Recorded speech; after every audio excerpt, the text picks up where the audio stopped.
Audio Jungle। आप देख रहे हैं LV24 न्यूज। न खबर जनपद सीतापुर से है, जहां जवान और किसान आंदोलन भाजपा को नेस्तनाबूद कर देगा। शिव प्रकाश सिंह। विगत 12 वर्षों से दिल्ली की सत्ता पर काबिज भाजपा द्वारा लोकतंत्र को दफन कर अपनाया गया तानाशाही रवैया अब जवानों और किसानों को सड़कों पर उतरने के लिए मजबूर कर चुका है। किसानों और जवानों के साथ मध्यम वर्ग और गरीबों मजदूरों की जिंदगी जोखिम में है और भाजपा पूंजीपतियों की गुलामी कर अपना उल्लू सीधा करने में व्यस्त है। देशवासियों ने समूचे देश में अब तक के बदलाव में RSS व भाजपा कार्यालयों की भव्यता के साथ वातानुकूलित व्यवस्था में निर्मित होते देखा है। पार्टी खाते में अकूत संपत्ति और साथ ही सर्वोच्च पद पर विराजमान मां शून्य मोदी जी की विदेश यात्राओं में अडानी अंबानी के निजी लाभ हेतु बतौर एजेंट की भूमिका देशवासियों की नजरों के सामने है। स्वतंत्रता के बाद अब तक प्रधानमंत्री पद पर पहुंचकर किसी भी पूर्व प्रधानमंत्री ने अपने द्वारा किए गए झूठे वादों को आज की मोदी गुलाम गोदी मीडिया बनाकर खुद का प्रचार नहीं किया। किसान मंच राष्ट्रीय सचिव व प्रदेश प्रभारी शिव प्रकाश सिंह ने जारी प्रेस विज्ञप्ति में कहा कि हम सभी देशवासियों का दुर्भाग्य है जो आज न्याय व्यवस्था और समूची नौकरशाही पर कब्जा करके बेईमानी से हासिल सत्ता का खुलेआम दुरुपयोग कर आम जनमानस को वर्षों पीछे ढकेलकर सड़कों पर संघर्ष करने के लिए विवश कर दिया है।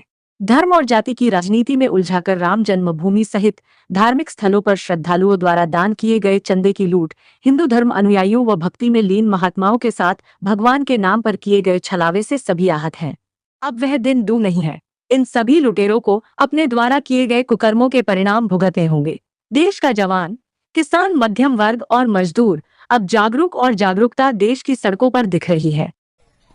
मैं शिव प्रकाश सिंह, राष्ट्रीय सचिव प्रदेश प्रभारी किसान मंच उत्तर प्रदेश, बताना चाहता हूं कि दिल्ली जंतर मंतर पर इकट्ठा जवान और दिल्ली बॉर्डर पर इकट्ठा हो रहे किसान विगत 12 वर्षों से भाजपा द्वारा अपनाए जा रहे तानाशाही रवैये के विरुद्ध एक ऐसी आवाज है जो शीघ्र ही इन्हें इनके पूर्व किए गए कुकर्मों का परिणाम भुगतने के लिए मजबूर कर देंगे। जैसा कि हम सभी को पता है, सिर्फ धर्म और जात के नाम पर राजनीति करके इन्होंने सिर्फ अपना ही स्वार्थ सिद्ध किया है। भाजपा के खाते में अकूत संपत्ति, RSS के कार्यालय, भाजपा के कार्यालय जो वातानुकूलित हैं और अरबों खरबों की संपत्ति से बने हैं। गरीबों का शोषण करके, पूंजीपतियों को बढ़ावा दे करके इन्होंने सिर्फ अपने निजी स्वार्थ सिद्ध किए हैं। अब ये सब जनता की नजरों के सामने है, जनता जान चुकी है, उसकी समझ में आ चुका है। सभी को पता है कि नौकरशाही और न्याय व्यवस्था पर कब्जा करके इन्होंने लोकतंत्र की हत्या कर दी है। जो सड़कों पर दिखाई पड़ रहा है ये कुछ पहले हो जाना चाहिए था, परंतु देर आए दुरुस्त आए। जवान और किसान की एकता इन्हें इनकी औकात दिखा देगी। जैसा कि सभी को पता है, अभी राम मंदिर के नाम पर इकट्ठा चंदा, उसमें हुई लूट, सिर्फ राम मंदिर ही नहीं, अनेक धर्मस्थलों पर जो भी चंदा उगाही होती है उसके लूटा जाता है। पार्टी अपने हित में उसका सदुपयोग करती है।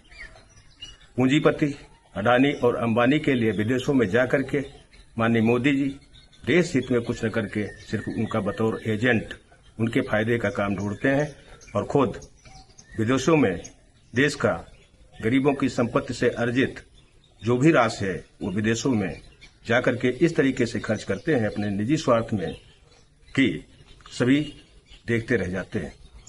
देश को किस तरीके से गर्त में पहुंचाया है, समूचे विश्व में इस समय देश की क्या स्थिति है, देखने लायक है। जय हिंद, जय भारत, जय जवान, जय किसान।